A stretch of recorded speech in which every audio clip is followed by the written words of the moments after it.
E no Matinal Sustentabilidade de hoje, Guilherme, a gente tem um convidado especial, que é o ex-presidente da Petrobras, que foi senador também pelo Rio Grande do Norte, o Jean Paul Prats, para conversar com a gente sobre energia, sobre futuro, sobre sustentabilidade. Vamos dar bom dia para ele. Olá, Bom, Jean Paul, bom dia, tudo bem? Bom dia, pessoal. Tudo bem? Estão me vendo bem e ouvindo bem? Parabéns aí pelo trabalho. Valeu, obrigada. muito obrigado. Senador, para muitas pessoas é estranho a gente falar em combustível fóssil e sustentabilidade, mas existem maneiras de combinar as duas coisas, né? Eu queria pedir para o senhor me explicar para a gente, explicar para a nossa audiência que maneiras são essas e o que foi feito, né, na sua gestão do período que o senhor comandou a Petrobras nesse sentido. Ô, Guilherme, na verdade não se trata de procurar maneiras por querer, e sim por precisar. Você precisa fazer isso. A humanidade não consegue se desgarrar do petróleo nem sequer em 10 anos. Então você pode contar com o petróleo, certamente, por mais 40 anos, pelo menos, para a mobilidade e por mais 70 anos, pelo menos, para os outros usos todos, para petroquímica, para tudo que... Agora, dentro de um regime de, digamos assim, de fade-out, né, de gradual substituição. Por isso que a gente fala de transição energética, ou de evolução, como eu prefiro dizer, de evolução energética rumo a novas fontes mais eficientes, mais limpas, mas é uma evolução, uma substituição gradual. Algumas vão saindo, outras vão entrando. Tanto que até hoje você usa, por exemplo, carvão, né?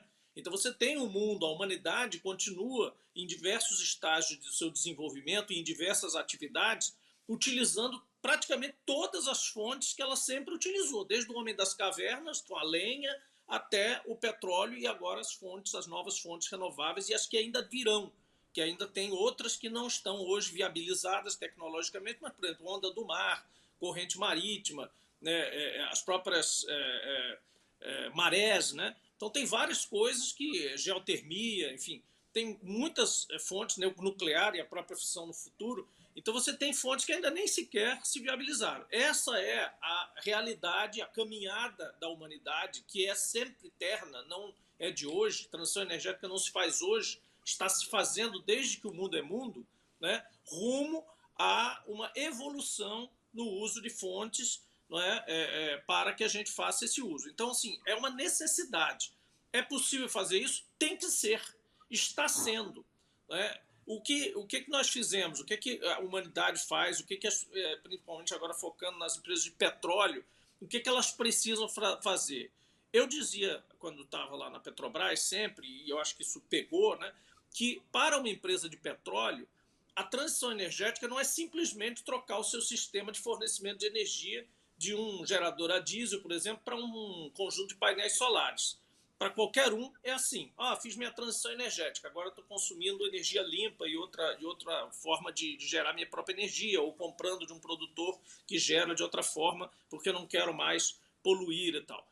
Para uma empresa de petróleo, cujo objetivo é produzir e vender petróleo e produtos derivados do petróleo e do gás natural, portanto, hidrocarbonetos, a transição energética que está acontecendo agora é uma metamorfose. Você tem que simplesmente se transformar em outra coisa. Você vai ter que vender outra coisa em 40 anos, em 70 anos, como eu disse. Para você fazer isso, você tem que ir com muito devagar no andor, porque evidentemente aquela é a sua receita, o seu objetivo, né, social na vida e corporativo, junto aos seus acionistas e tudo isso. Você tem que ir fazendo isso, né, com muita responsabilidade, para simplesmente você não enveredar por uns caminhos e depois tem que voltar atrás. Muitas petroleiras, você viu e sabe, que tem circulado aí pelos fóruns internacionais, viu várias petroleiras, inclusive BP, outras de grande renome, que abraçaram determinados caminhos de fontes energéticas novas, e às vezes, erradamente, uma só, e ao invés de várias, e acabaram tendo que voltar atrás, né? E isso depois, inclusive, contra a própria transição energética. É ruim. Você acaba ouvindo dizer, olha lá, a Shell desistiu de tal projeto, olha, o outro entrou em hidrogênio e parou, o outro foi para solar e voltou atrás, olha, nada disso funciona, que também não é verdade. né? Então, quando você envereda por um caminho, envereda mal, ou excessivamente, de forma excessivamente exagerada, ou apressada, ou de forma menos responsável, digamos assim, eu não estou dizendo que as grandes empresas não façam isso conforme a responsabilidade, mas outras situações sim, você acaba depondo contra o processo como um todo. E aí os detratores começam a dizer, olha, isso não é viável, isso não vale a pena, o que também é uma pena. No caso da Petrobras, a imediata transição, a mais próxima, é próxima dos horizontes de operação que ela já tem. Por isso que a gente falava, por exemplo, de eólica offshore, né, que não era para agora, mas era para daqui 10 anos. Né, mas você tem que começar agora. Por quê? Porque a empresa offshore, por excelência do mundo, é a empresa que mais conhece operações marítimas de alta complexidade no mundo é a Petrobras. Então faz todo sentido. Ela também tem gás natural e infraestrutura de gás, que também produtos extremamente inflamáveis, perigosos, difíceis de lidar. O hidrogênio e o hidrogênio verde também tem a mesma logística. Então, lógica, gás natural corresponde a hidrogênio. Exploração e produção em águas profundas corresponde à expertise em eólica offshore.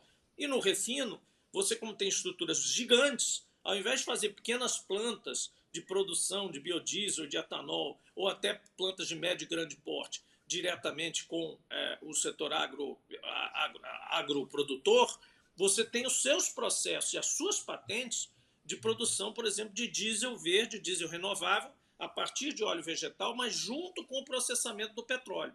Então você tem outras formas de ir diminuindo a carbonização do produto final, diesel, gasolina, etc., dentro da própria estrutura da refinaria, que você não vai jogar fora, porque afinal é uma mega estrutura de 30 bilhões, 40 bilhões de reais que está ali à sua disposição. São aquelas que eu chamava de máquinas maravilhosas.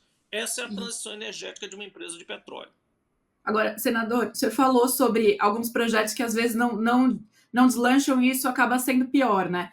O que aconteceu? O mundo calculou mal, o mercado calculou mal, porque a gente, há 2, 3 anos, tinha uma série de projetos que estavam, né, falando, não, estamos recebendo bilhões de investimentos, a gente falava das plantas de hidrogênio verde, de etanol de segunda geração, e aí, alô, será que eu travei aqui? Para mim, não. Me ouvem? Não travou não, tá normal, Bia, pode ir. Não, tudo bem. Acho que eu voltei. Então, se o mundo calculou mal, assim, porque a gente está vendo um recálculo de rota em vários países, em vários segmentos. Quando a gente fala de hidrogênio, etanol de segunda geração, uma série de coisas. O que aconteceu nesses últimos anos que fez com que a gente tivesse aí digamos assim, é um recuo? E aí a minha outra pergunta é, na área de minerais críticos, a gente corre o mesmo risco de a gente estar falando agora muito de minerais críticos e de isso, num futuro, não se concretizar da mesma maneira a demanda com a qual se está se esperando ou não? É totalmente diferente? Não, tem similaridades, você tem razão. Mas eu diria o seguinte, que nós temos todos que ter o cuidado de não chamar isso de retrocessos, de recuos. Isso chama-se curva de aprendizado. Isso é natural em todos os segmentos. Nada acontece, por exemplo, falou-se muito de hidrogênio, esses dias eu escrevi um artigo dizendo que hidrogênio não é modinha, né? Hidrogênio não acabou, hidrogênio é um processo que está em maturação. O problema é que, seja às vezes por indução, empolgação de quem está num processo, que tem que vender, por exemplo, um projeto, ou até no próprio meio político, eu sei muito bem disso, né? Dirigentes locais, gente que faz a política, que quer, na ansiedade de anunciar projetos, assinar memorandos de entendimento, dizer, olha, estou trazendo australianos, americanos, chineses, etc., para o meu estado, para a minha região, etc., isso acaba virando uma feira, né? Uma competição de anúncios, né? E gerando uma expectativa, isso não é só no setor de energia, né? Todos eles, uma expectativa nas pessoas, de, olha, vai acontecer isso, eu vou começar a botar meu filho, vai para estudar hidrogênio, porque ele vai trabalhar na planta tal. E nem sempre todos esses projetos são anunciados, obviamente vão acontecer, né? Então, você tem um monte de tentativas e erros, né? E tem muita coisa também que realmente não faz sentido porque o operador é ruim, né? Ou porque alguém está tentando se promover à custa de ou buscar ainda investimento, não tem capacidade, ou não conhece do assunto, mas está entrando naquilo. A quantidade de refinarias que foram... lembra, na época das disputas das refinarias, quantas refinarias foram anunciadas no Brasil? Nenhuma delas aconteceu. isso até eu usei para criticar a privatização das refinarias da Petrobras, a venda delas. Disse, olha, a refinaria está livre aí, quem quiser pode construir uma refinaria. Você acha que tem déficit de refino e acha que é um bom negócio, vai lá, pede na ANP uma autorização, não precisa nem de licitação. Pede uma autorização, vai lá, diz onde vai construir, apresenta o projeto, constrói e começa a operar. Ninguém fez isso. Todo mundo queria comprar as refinarias da Petrobras, né? Então, assim, aí é muito fácil. Então, assim, é uma curva de aprendizado. A gente não deve se desarvorar, se decepcionar, dizer, olha, acabou o hidrogênio, agora a moda é data center. Ah, não, data center é bom, é ruim. Aí entram argumentos contra, a favor, daqui a pouco destrói a tese do data center. Então a gente acaba não evoluindo para nada. Tudo tem o seu devido tempo e o seu devido espaço. Há coisas que cabem no Nordeste, não cabem no Sudeste. Há coisas que cabem agora, daqui a um ano, e outras que só vão acontecer em 5 ou 7 anos. Eólica offshore, por exemplo, que os detratores na minha época lá da Petrobras me diziam, você está aí com um negócio delirante, isso é muito caro e tal. Na verdade, nós estamos trabalhando para 10 anos. Mas quando você está à frente de um transatlântico como a Petrobras, você não pode estar pensando só em mandato, em 3 anos, em 2 anos, em 5 anos sequer. Você tem que estar pensando em 20, 50 anos. Né? E se você não começar hoje a trabalhar com eólica offshore e com hidrogênio verde e combustíveis realmente do futuro, porque os que estão aí não são do futuro, são do presente, né? Você não vai chegar neles. Você é mais 1 ano ou 2 de atraso naquele cronograma de 10, 12 anos, entendeu? Então, isso é natural. São as curvas de aprendizado e o amadurecimento desses processos. Aí você fala dos minerais críticos. Em primeiro lugar, vamos sempre esclarecer o pessoal que há uma diferença entre minerais estratégicos, minerais críticos e terras raras. É diferente um pouco a coisa.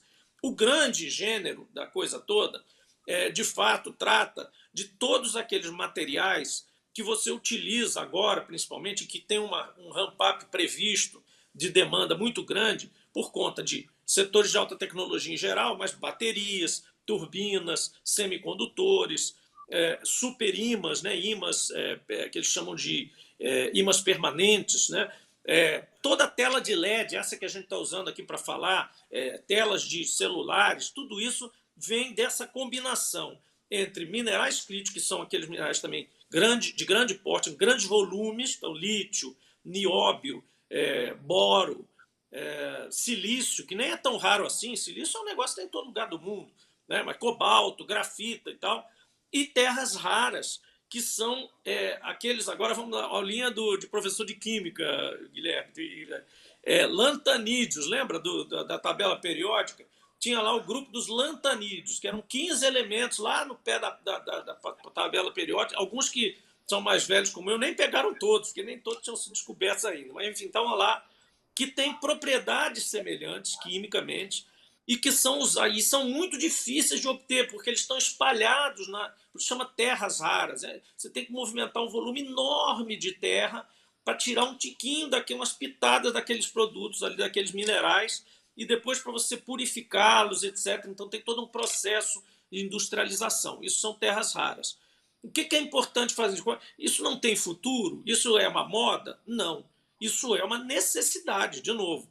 É uma coisa que vai acontecer. Que os países que têm esses recursos, e o Brasil os tem não só em abundância, como em alto potencial de diversidade, precisa regular. Por isso o artigo que vocês me chamaram a atenção aqui e quiseram conversar, porque o que eu acho que aí está faltando para nós nessa área, né, é um marco regulatório específico. Se a gente tivesse no Senado lá, provavelmente apresentaria um agora, mas há muitos senadores competentes que certamente o farão.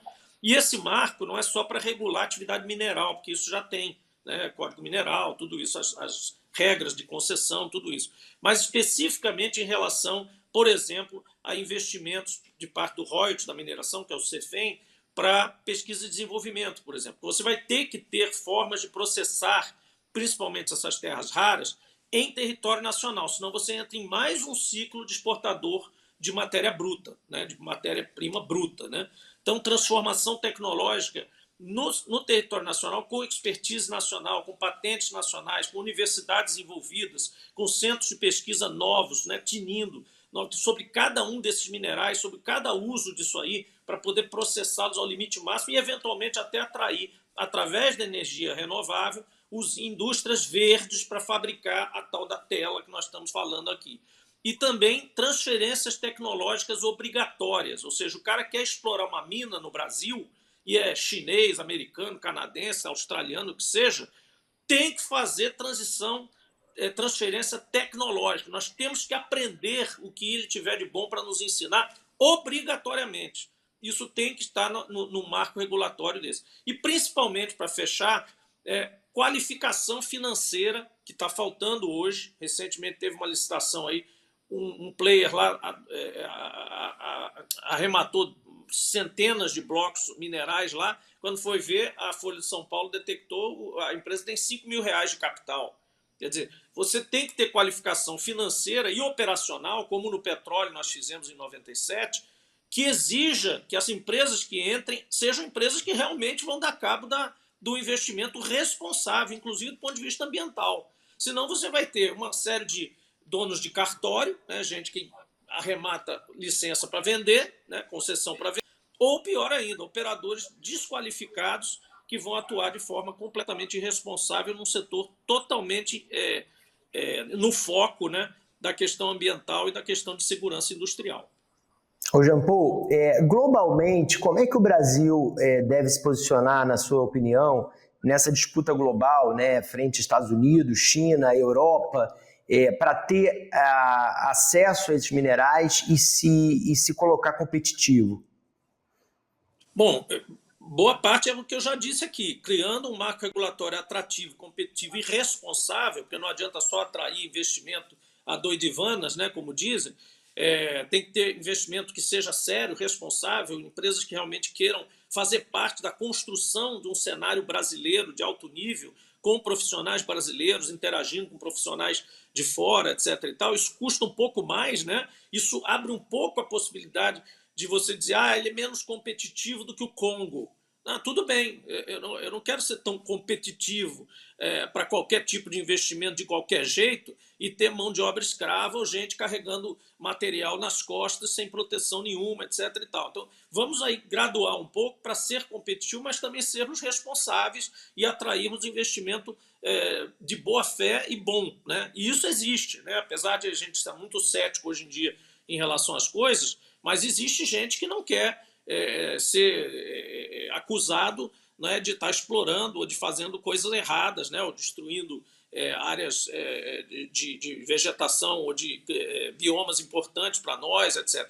Hoje a mineração ela exige um trabalho, uma tecnologia, uma expertise muito mais, digamos assim, cirúrgica, né? Porque você não pode mais fazer aqueles pits gigantescos abertos com barragens, aquela coisa toda. Aquilo é um negócio não só antiquado, precário, como não desejável pela sociedade, né? Então você tem que buscar dentro do equilíbrio entre a necessidade de manipular material, etc. e tal, e a necessidade de interagir com comunidades, de envolver pessoas locais ali na operação e a responsabilidade ambiental, isso custa um pouco mais de dinheiro, isso custa um pouco mais de esforço, né? Então, construir esse arcabouço, que não é só escrito na lei, mas é essa realidade, né, na prática, com a agência reguladora, inclusive, tendo força e recurso para fiscalizar e fazer valer a lei e as regulações e toda a coisa infralegal que vem depois, isso custa, né? Isso tem muito esforço pela frente. Nós não estamos aí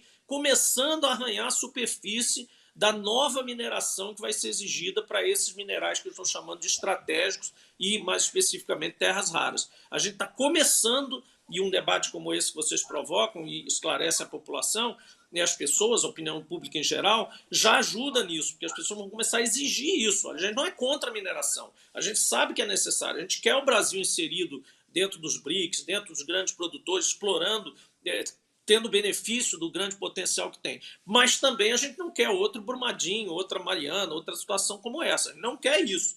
Então, como é que você faz esse equilíbrio, que é quando vocês começaram a entrevista, né, com relação ao petróleo? Vale a mesma coisa para a mineração.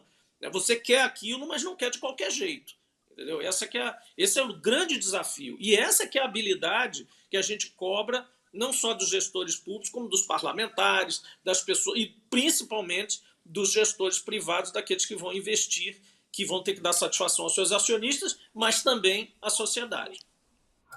Senador, toda semana a gente traz aqui alguma reportagem do mundo dos negócios sustentáveis, verdes, para a gente analisar tanto os avanços, como as mudanças, os recálculos de rota. Vou aproveitar que o senhor está aqui, porque o que a gente separou essa semana é justamente sobre a Petrobras. A Petrobras anunciou que deve lançar até o fim do ano combustível sustentável de aviação, né, que é crucial aí para reduzir as emissões no setor aéreo. Está se falando em uma produção inicial prevista de até 10 mil barris por dia, com um combustível sendo feito por coprocessamento em refinarias brasileiras. Queria trazer esse assunto aqui para o senhor para falar como que já estava sendo feita essa discussão de combustível de aviação sustentável na época da gestão do senhor, e como que o senhor avalia esse anúncio. É de fato algo que a gente pode esperar aí da Petrobras? Isso vai ter um impacto para o consumidor, para quem voa também? O que isso muda aí para a população de uma maneira geral? Sim, sim. Sim, com certeza. Olha, isso é exatamente a linha que a gente colocou lá desde o início da revitalização da Petrobras, essa Petrobras que a gente dizia, a Petrobras voltou, né? A velha e boa Petrobras que abre caminhos, que faz o que os outros não fazem, que é uma estatal por isso, né? A razão de você manter a participação, e não só a participação como controle da União, do governo federal brasileiro na Petrobras, não é fazer absolutamente só o que todas as outras empresas de petróleo abertas fazem, porque senão, obviamente, você privatizaria e pronto, ela vai para o mercado e faz o que o mercado quer. A razão dela ser o que ela é, uma companhia mista que envolve a participação privada daqueles que querem apostar numa gestão de um determinado governo ou dos governos que transitam por ali, mas com controle estatal, e querem participar de um movimento de inovação, né? Não só de tecnológica, como de novos horizontes, né? Novas fontes, novos horizontes na época do petróleo, todas as novas fronteiras brasileiras que acabaram sendo desenvolvidas magistralmente pela Petrobras. É isso, você quer ser acionista de uma empresa que tem controle do governo, mas que tem muito sucesso, que é muito boa no que faz e que tem uma equipe fantástica de pesquisadores, desde o início, do cara que pesquisa uma novidade até a pessoa que toma conta de um edifício, né, que toma conta das instalações que dão o bem-estar que o petroleiro, a petroleira da Petrobras tem que ter, né, para trabalhar. Então, toda essa estrutura, se você está afim de se juntar, você vai lá e compra ação da Petrobras, né? E você não espera necessariamente ganhar de um dia para o outro. Para isso você usa lá startups de garagem, você aplica lá numa Rising Star dessas aí e tal, numa nova tecnologia, um cara que inventou alguma coisa que vai, né, mudar, né, desromper alguma fronteira tecnológica e tal. Isso são outros tipos de investidor. O investidor da Petrobras é esse investidor que quer se aliar ao Estado para fazer isso. E aí fazer o quê? No caso do combustível de aviação, esse é um dos grandes desafios da humanidade, né? Você substituir o combustível no carro é relativamente fácil você testando, e agora mesmo por essa mistura de biodiesel maior, por exemplo, vai ser testada, né? Você vai ver ainda. Se tem um estudo só que diz que não tem problema nessa mistura. O etanol A30 também, mas o etanol A30 já está bem mais testado, né? Provavelmente já vem de muitas datas. Mas qualquer coisa, deu um defeito, seu carro encosta no acostamento. Agora, avião não tem acostamento, né? Então você não pode, por assim dizer, sair testando combustível de aviação de qualquer jeito.